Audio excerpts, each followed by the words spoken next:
The state is flush with cash, so much that surplus tax revenue has to be returned to taxpayers. But a new report says that the state isn't taking everything into account. 22 News State House reporter Ellen Fleming has the latest on MassBudget's latest report.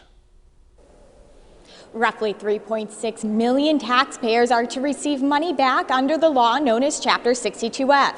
But a new report is saying that too much money is set to be returned. Chapter 62F is a 1986 voter-approved law that caps allowable state tax collections at a level that is tied to annual wage and salary growth.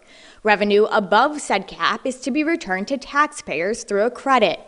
Last month, Auditor Suzanne Bump certified that $2.9 billion needed to be returned. The Baker administration announced that the revenue would be returned via checks and direct deposits.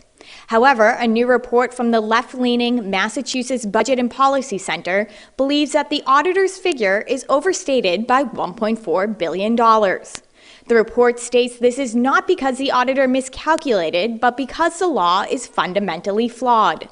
MassBudget points to how the report does not deduct most pending pass-through entity excise tax credits. That money will be going back out the door. It's not actually part of the $2.9 billion that the Commonwealth is going to continue to hang on to. It's already promised. And so to give it back, as part of an excess, that doesn't make any sense.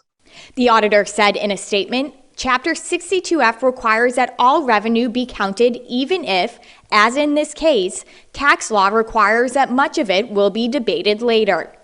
The report also touched on how Chapter 62F favors high-income households and states that nearly 53% of taxpayers with incomes under $25,000 will not receive any money back.